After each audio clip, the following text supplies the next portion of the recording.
Hi friends, હું છું કીર્તિસ કિચનમાં તમારું સ્વાગત કરું છું। આજે આપણે ખાટા ઢોકળા કઈ રીતે બનશે એ જોવાના છે, તો ચલો જોઈ લઈએ આપણે બનાવવાની રેસિપી। એના માટે મેં અહીંયા વાટકીના માપથી તમને ચોખા હું બતાવી દઉં। આ રીતે આપણે છે ને ચોખા મેં અહીંયા ગુજરાત 17 ચોખા લઈ લીધા છે। ઘરમાં તમે જે પણ ભાત બનાવો કે ખીચડી બનાવો ને એ ચોખા તમે લઈ શકો છો, પણ બાસમતી ચોખા આપણે નથી લેવાના। તો 3 વાટકી ચોખા લીધા છે ને, એની સામે જો તમે અડધી વાટકીમાં મેં થોડી મુઠ્ઠી અડદની દાળ અને મુઠ્ઠી ચણાની દાળ એમ કરીને અડધી જ વાટકી દાળ લીધી છે। વાટકીને ફૂલ પણ નથી ભરી। આ રીતે તમારે કોઈ પણ વાટકીનો માપ સેટ કરી લેવાનો છે, એટલે તમારા પરફેક્ટ માપ સાથે જ ઢોકળાનું ખીરું બનીને તૈયાર થશે। તો પહેલાં એને બધું જ વસ્તુ આપણે ભેગું કરી લેવાનું છે અને એને સરસ મજાનું આપણે ધોઈ લેવાનું છે। આ રીતે ચોખા આપણે ડબ્બામાં પહેલાં કોઈ પણ તપેલીમાં એડ કરી લેવાના અને દાળ ચણાની અને અડદની દાળ ફોતરા વગરની જ લેવાની છે। આપણે બધું જ પાણી નાખીને છે ને આપણે સરસ ધોઈ લેવાનું છે। આ રીતે તમે ઢોકળા બનાવશો ને તો જે આપણે બજારમાં લાઈવ ઢોકળા મળે છે ને એવા જ તમારા ઢોકળા બનીને તૈયાર થશે અને ટેસ્ટ પણ બહુ જ સરસ આવે। આ રીતે સરસ મજાની આપણે ચોખા અને દાળને સરસ 2-3 પાણીથી ધોઈ લેવાના છે। પછી આ રીતે પલાળીને આપણે રવા દઈશું। 5 થી 6 કલાક માટે એને પલળવા દેવાના છે। હવે 5 થી 6 કલાક થઈ જાય ને પછી જ આપણે તમે જુઓ છો 5 થી 6 કલાક થઈ ગયા છે અને તમારા ચોખાનો દાણો પણ તૂટી જાય છે અને ચણાની દાળને પણ તમને હું બતાવી દઉં, એ પણ કેવી તૂટી જાય છે। તમે જુઓ છો ને, નખથી આપણે તોડીએ ને આ રીતે તો ફટલેને તૂટી જાય। એટલે 5 થી 6 કલાક માટે તમે પલાળો એટલે સરસ પલળી જાય છે। પછી આપણે મિક્સર જારમાં એને બધું થોડું એડ કરતા જઈશું। આ રીતે પાણીનું બહુ પ્રમાણ ઓછું લઈશું, પાણી વધારે નહીં લઈએ, પણ આપણે થોડી છાશ એડ કરવાના છે, એટલે પાણી નહીં લઈએ અને વધારે પાણી કે છાશનો પણ ઉપયોગ નથી કરવાનો। જેટલી જરૂર છે ને એટલું જ લેવાનું છે। ખાલી મિક્સરમાં પીસાય ને એટલા માટે થોડી છાશ એડ કરતા જઈશું અને આને આપણે સરસ મજાનું મિક્સરમાં પીસી લેવાનું છે। આ રીતે બધું જ ખીરું છે ને બનાવી લેવાનું છે। તમને બતાવું, જુઓ છો ને તમે કેટલું સરસ પીસાઈ ગયું છે। એમાં સહેજ પણ ચોખાનો દાણો કે દાળનો દાણો નથી રહ્યો।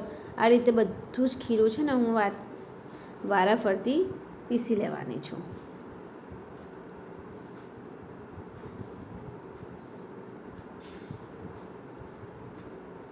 બધી જ દાળ અને ચોખાને આપણે આ રીતે પીસી લેવાનું છે અને સરસ પીસાઈ જાય ને પછી એને ઢાંકીને આપણે તડકામાં મેં અહીંયા 5 થી 6 કલાક માટે રાખી લીધું હતું। જો તડકો ના હોય, જો તમે જુઓ છો ને કેટલો સરસ એનો આઠો આવી ગયો છે। જો તડકો ના હોય તો તમે એને ગરમ જગ્યા પણ કપડું વિતરીને મૂકી શકો છો। મારી તપેલીમાં જગ્યા ઓછી હોય ને એટલે મેં ડબ્બામાં રાખ્યું છે। હવે અહીંયા આદુ લસણ મરચાંની મેં ગ્રીન પેસ્ટ બનાવી લીધી છે। જરૂર મુજબ તમારું જે પ્રમાણે ખીરું હોય ને એ પ્રમાણે તમારે બનાવી લેવાની અને તમે જે પ્રમાણે તીખું ખાતા હોય એ પ્રમાણે તમારે બનાવી લેવાની। પછી એની અંદર મેં અડધી ચમચી હળદર એડ કરી છે અને ટેસ્ટ અનુસાર આપણે મીઠું એડ કરવાનું છે। તમે આદુ લસણ મરચાંની પેસ્ટ એડ કરશો ને તો બહુ જ સરસ તમારું ઢોકળા બનશે અને તમે જે પ્રમાણે તીખું ખાતા હોય ને એ પ્રમાણે તમારે બનાવી લેવાનું છે। અને 5 થી 6 કલાક માટે મેં તડકામાં રાખ્યું હતું ને એટલે એટલો સરસ એનો આઠો આવી ગયો હતો। હવે થોડી મેં અહીંયા 1 થી 1.5 ચમચી જેટલી ખાંડ એડ કરી દીધી છે। તમે જે પ્રમાણે ખટાશ ખાતા હોય એ પ્રમાણે તમારે એડ કરવાની છે।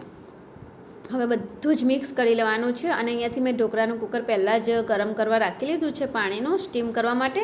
હવે આ રીતે પ્લેટમાં છે ને આપણે તેલ લગાવી લેવાનું છે આ રીતે, એટલે સરસ મજાના ઢોકળા આપણા ઉખડવા નીકળી જાય બહાર, ચોંટી ના રહે। હવે તપેલીમાં આપણે થોડું ખીરું આ રીતે લેતા જવાનું છે। બધા જ ખીરાની અંદર ઈનો કે પછી કુકિંગ સોડાનો ઉપયોગ નહીં કરવાનો। આ રીતે તમે જુઓ છો ને, આ રીતે જેટલું એક પ્લેટમાં જેટલું માય ને એટલું જ લેવાનું છે આપણે। અને આ રીતનો આપણે રેગ્યુલર ઈનો આવે ને એ જ ઈનોનો ઉપયોગ કરશું। આપણે ફ્લેવરવાળો ઈનો લેશું ને તો એનો ટેસ્ટ છે ને ફ્લેવરવાળો આવશે। એટલા માટે મેં અહીંયા રેગ્યુલર ઈનો આવે છે ને બ્લુ કલરનું પેકેટવાળો એટલો જ એ ઈનો લીધો છે। તમે ઈનો લેશો ને તેમાં તમારે ટેસ્ટ નહીં આવે ઈનાનો। આ રીતે ચમચી નાખીને પાણી એના ઉપર એડ કરીશું એટલે એક્ટિવેટ કરીને પછી આપણે ફટાફટ એડ કરી દેવાનું છે। અને તમે આની જગ્યાએ ઈનો ના હોય તો તમે કુકિંગ સોડાનો પણ ઉપયોગ કરી શકો છો। હવે આપણું પાણી પણ ગરમ થઈ ગયું છે, પહેલાં જ મેં સ્ટીમરમાં રાખી લીધું હતું સ્ટીમ કરવા।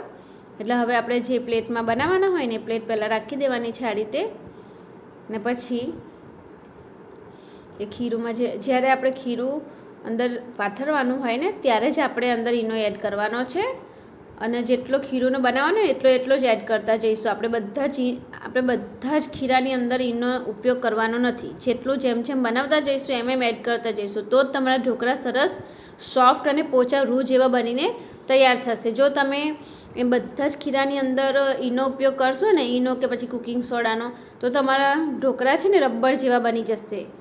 તો તમે જુઓ છો ને, થઈ ગયા છે આપણા ઢોકળા. ખાલી 5 થી 7 મિનિટની અંદર આપણા ઢોકળા સરસ બનીને તૈયાર થઈ જાય છે. સહેજ પણ વાર નથી લાગતી. તો તમે જોયું ને, ચમચી અંદર નાખીને આપણે તો કેવું સરસ ચોટ્યું પણ. હવે આપણે જે શેપ ગમતો હોય એ શેપમાં આપણે કટ કરી લેવાનું છે.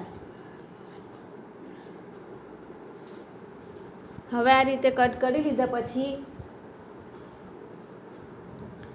તમે જુઓ છો ને કેટલો સરસ આપણો ઢોકળો આસાનીથી નીકળી જાય છે. એકદમ સહેજ પણ કેવો સરસ આપણો ઢોકળો એકદમ સોફ્ટ અને પોચો બનીને તૈયાર થઈ ગયો છે. આ રીતે હું બધા જ ઢોકળા બનાવી લેવાની છું. ટેસ્ટમાં પણ બહુ જ સરસ હોય છે. તમે એકવાર જરૂર ટ્રાય કરજો. બહુ જ ટેસ્ટી બનીને તૈયાર થઈ જશે. તો મારા બધા ઢોકળા બનીને તૈયાર થઈ ગયા છે. તો હવે હું એને વઘારી લઈશ.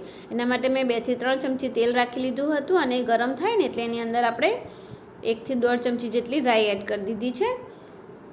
હવે રાઈ સરસ તતરી જાય ને પછી આપણે બધું ઢોકળાની અંદર એડ કરી લેવાનું છે. આ રીતે બધા જ ઢોકળા મેં બનાવીને તૈયાર કરી લીધા છે. તમે જુઓ છો ને, પછી બધું જ આપણે થોડાક કોથમીરના પાન એડ કરી દઈશું, અને પછી આપણે બધું મિક્સ કરી લેવાનું છે. આ રીતે તમે ચમચાની મદદથી બી કરી શકો ને આ રીતે તપેલીથી બી હલાવીને તૈયાર કરી શકો છો. તો તૈયાર છે મારા ખાટા ઢોકળા બનીને. તમે જુઓ છો ને કેટલા સોફ્ટ ને સ્પંચી અને પોચા બનીને તૈયાર થઈ ગયા છે, અને ટેસ્ટમાં પણ બહુ જ સરસ છે.